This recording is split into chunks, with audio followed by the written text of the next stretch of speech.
everyone, this is Tim of the Online Big Blue, bringing you the best of New York Giants sports talk and entertainment. It's getting closer. It's training camp eve. You could smell it in the air. Getting excited for the 2021 season. Who wouldn't be? It's football. It's the NFL. It's coming back. It's the Giants. Wanted to do a brief video today. I'm going to do a live stream tonight. I'll give you the details on a little bit later. It's not going to be on my channel, but I'll give you the details a little bit later today. You can find it in the community tab. Of course, the Giants, they don't report. The full team does not report till the 27th, which is Tuesday.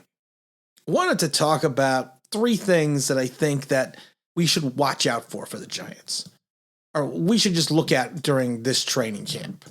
You know, and one of the things I want to talk about is this team right now, and it has been for a little while, I like to refer to them as the team of ifs.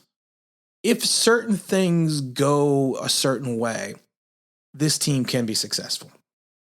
If Daniel Jones becomes a quarterback we think or you hope he can be, if Saquon Barkley comes back healthy, if the offensive line holds up, if the smooth sounds of Kenny G is over the hip pointer and he proves that he could stay healthy for a 16-week season.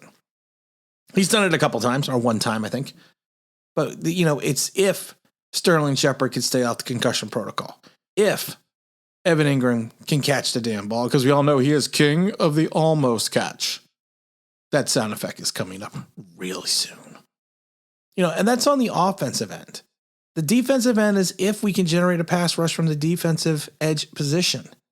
If we can find a trio of linebackers to go along with Blake Martinez who can hold up for the entire season. If Adoree Jackson's knee is 100%. We also forgot about Kyle Rudolph, though, on the other side of the line. If Kyle Rudolph's foot is healed and he can be the player he was 3 years ago. By going back to the defense, if Adoree Jackson's knee holds up. If Xavier McKinney moves forward and becomes the player that we all hope he can be. So the team is filled with ifs. I have to laugh because they're probably not a subscriber. Someone put a comment on the page on one of the videos that the Giants of 2021 equals the Giants of 1956. The talent level is the same. And I don't want to bore people with history, but the Giants in 56 finished 8-3-1. They won the NFL championship by beating the Bears.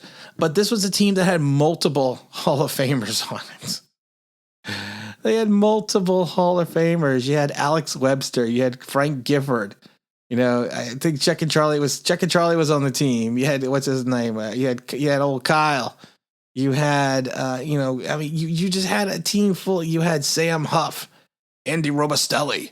You had Rosie Brown. You had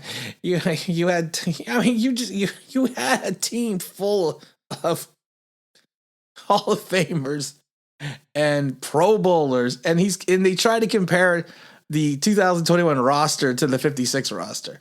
And all I have to say is, I think LT, of course, has always summed it up best. Gentlemen, what brings me to my next point: don't smoke crack. This team, the 2021 team, is a team full of ifs right now. And if you think it's comparable to the 56 team, I don't want you even watching the show. But there's a couple things I was thinking about right now going into camp that, you know, we need to watch out for. The Giants, of course, we're going to need to watch out for. You know, Dave Gettleman, I guess, now is entering in his fourth season. He arrived in December of 2017. He's tried to rebuild the offensive line. And that's what it's going to be. He's going to have to be the guy that can rebuild the line. Now, Rob Sale is the third line coach, or position coach, Judge has hired since 2020. So the line, you could say, has been a little bit in flux. We need to focus on Andrew Thomas playing well, Nick Gates progressing as center, you know, hoping that Shane Lemieux or Zach Fulton or Will Hernandez can compete for the guards positions.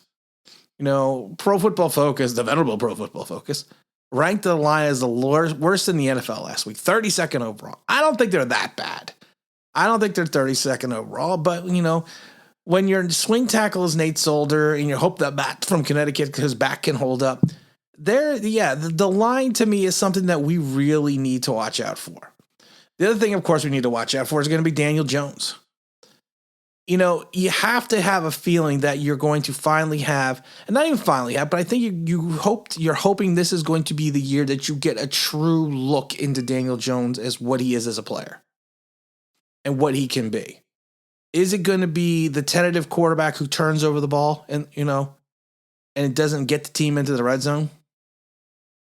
Giants last year averaged 17.5 points, which was the second worst in the NFL.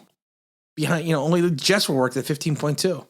And I've said it a million times, Jones can move the ball at times between the 20s, but as soon as he gets in that red zone, there's too many field goals. He makes too many mistakes. He makes too many critical errors down by the goal line. Is it a mental thing? I don't know. Is it a thing that will come with more playing time? Maybe. But that's something if he's going to be the foundation of this team, and he's going to be the field general, we really need to know where that's going to go. The other thing we need to watch out for is going to be Saquon Barkley, excuse me. Of course, unsurprisingly, he was on the PUP list. I love when people were shocked that he was on the PUP list. Oh no, Saquon Barkley's on the PUP list. The PUP list doesn't mean a damn thing until you get the last game, until you get the last day of training camp. But can he come back? Can he be closer to the player that he was? Will he be able to fit better into the Jason Garrett offense? Because honestly, we really didn't see him that much. Is he going to be able to, carry the load? That's what we're going to have to look out for. And the other thing I was thinking about is we're going to have to look at the pass rush, just the pass rush in general. I had another subscriber telling me the Giants said they had a great pass rush last year. Outside, and I even asked him, I said, outside of Leonard Williams, where the majority of his sacks were coverage sacks, who was second and third on the team in sacks for the Giants? You're looking at 4.5 and 3.5 sacks? That's a big drop from your main guy. We still don't have an edge rusher. Lorenzo Carter, we're still waiting to see if he can come back. O'Shane's already got the hamstring issue, and he's on the PUP. You're hoping Smith, a 4th-round pick out of Northern Iowa, can turn around and be something. You hope that Ojulari gets into the rotation immediately, because I think we're gonna need him. I think we're gonna need him right away. And then I love the fact that I forget what crap. I don't remember if it was CBS or whatever channels that said that Leonard Williams is going to be the biggest disappointment for the Giants in 2021. The problem with that is I don't think he's going to be the biggest disappointment. I really don't. I think he's not going to have the same type of season that he had last year. I don't think he's going to have the 11.5 sacks. I've said it before. I think he's going to revert back to king of the almost sack. And it's not a bad thing. It's not something you can sit there and say it's a horrible thing, because if he's still getting the pressures, if he's still getting the disruptions, he can provide a viable source of consistency on the defense, then you'll be okay. But I don't think he's going to have the same 11.5 sacks. I think he's going to have his regular 3.5 to 5.5 sacks, which is fine. But the only thing the fans are going to get upset about is they're paying Leonard Williams to be the Leonard Williams he was in 2020. They're not paying the Leonard Williams to be who the Leonard Williams he was in 2018. And I think some fans may be disappointed in that.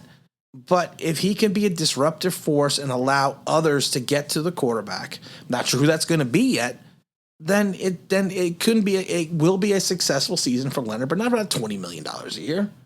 That's ridiculous to think that. And honestly, if you have a guy that's 6 years into his career and he produces one big season out of 6, you got to kind of feel that the first 5 seasons were probably somewhere where he's going to fall in reference to statistically. He was an enigma and an anomaly with the Jets so far, like I said, because we all know the Jets, what they felt to get rid of him. But I think he can have a successful season if, and again, it's a big if fans don't think that he is going to be the guy that's going to have 11.5, 12. He's not Lawrence Taylor. He's not going to get you, like I said, he's not going to get you 12.5, 13 sacks again. He's not. He's not going to get you, I should rephrase, 11.5, 13 sacks. Somewhere. He's not going to do that. But again, like I said, he's a disruptive force, gets his 5.5 sacks, plugs up the middle, helps slow down the running game and allows Blake Martinez to mop up. If players get into, Blake Martinez mop up once players get into the second level, then I think we're okay. And like I said, we'll get a better idea once camp gets started. So no more of this prognosticating and everything else. Let's get this show started on Tuesday. Let's get it ready to roll.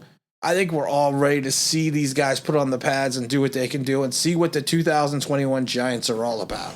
And again, this is Tim with Online Big Blue, bringing you the best of New York Giants sports talk and entertainment. And as always, if you could like, subscribe, read that, you know what it means. That'd be awesome.